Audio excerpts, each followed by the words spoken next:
My oldest, dearest friend in the skeptic, atheist, free thought community, Michael Shermer, released a video yesterday sharing his thoughts about the election. And I just have to say, Michael, what the fuck are you smoking? Come on, man, you know me. You know I've been smoking weed for...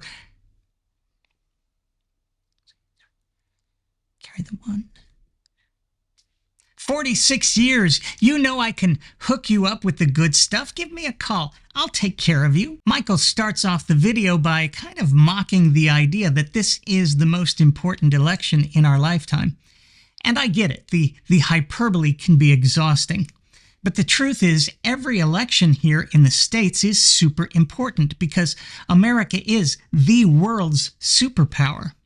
What America does has serious repercussions for people all over the world, not only here in America. Just ask the Vietnamese, Chileans, Iraqis, Afghans, anyone in Eastern Europe, etc. Our elections are even more important because while Lincoln talked about this country being a government of, for, and by the people, we have a fucked up system, the Electoral College, in which minority rule occurred twice in just 16 years.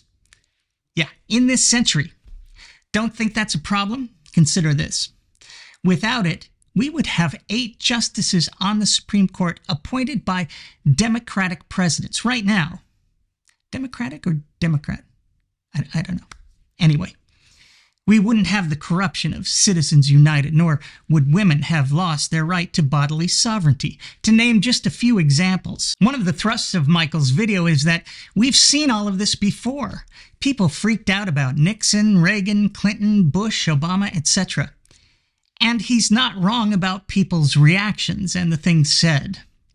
He's just wrong about the comparison. He's also wrong about the fake equivalence he makes between liberals and conservatives at this point in American history. Michael seems to think that it doesn't really matter who's elected president next week. America will soldier on as it always has. He trusts that the guardrails will hold, just like they did during the first Trump presidency. Of course, Michael needs to tell that to the kids who were separated from their families at the border by Trump's hand-picked attorney general, who used kidnapping those kids as a tactic to detour other families from seeking asylum here in America. Michael needs to tell that to the women who are now with some regularity bleeding out in bathrooms, cars, waiting rooms, some of whom have died because doctors were afraid to give them the care they needed thanks to the Trump abortion bans, now in 20 states, largely in the South. Michael needs to tell that to women more broadly, who for the first time in American history have lost a fundamental guaranteed constitutional right, the right to bodily sovereignty, stolen from them by Supreme Court seats, stolen by Republicans who for the first time blocked a Supreme Court seat from being filled by the sitting president, claiming that we were too close to an election, and then pushing through another nominee, their nominee, just weeks away from another election a few years later. And all of these justices had previously under oath expressed their reverence for precedent in general and for Roe specifically. And this is the point. It's not just about the president. It's about the parties and how they've changed over the last 30 years. Both parties used to be guardrails. That's not the case anymore. Even 12 years ago, a nominee from either party who disparaged a genuine American war hero like Trump disparaged John McCain would have been out of the running immediately. If a nominee had been caught on tape confessing to a life of serial sexual assault, that person would also have been out immediately. Just 12 years ago, a president who stood back and stood by for 3 hours while a mob he lied to and riled up attacked the beacon of liberty, the capital of the United States of America, beating the hell out of Capitol police officers, calling for the lynching of the vice president, and temporarily shutting down the certification of a free and fair election, that president would never be heard from again. And he sure as hell wouldn't have secured the nomination of the party just 4 years later with ease. In fact, the Republicans were horrified by Trump's actions on January 6, 2021.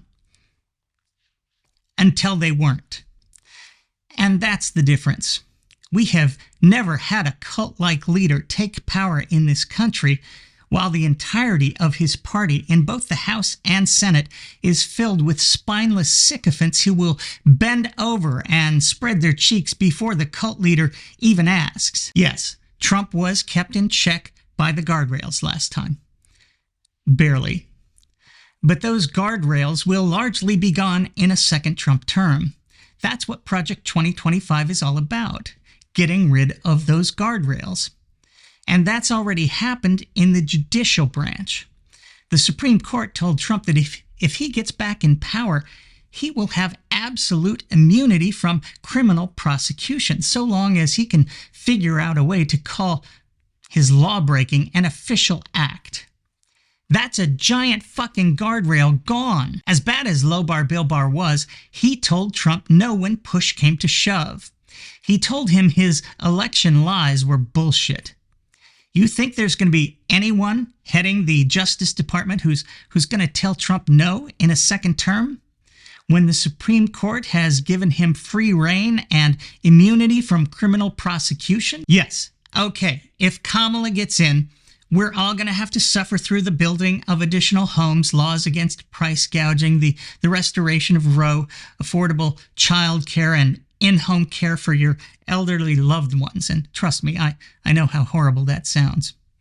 But it's nowhere near as horrible as the mass deportations, Liz Cheney's military tribunal, massive tariffs pushing inflation upwards, or the military being called in to take care of Adam Schiff and Nancy Pelosi. This is the guy who last time had one crisis in his presidency, and he screwed the pooch worse than anyone could have imagined.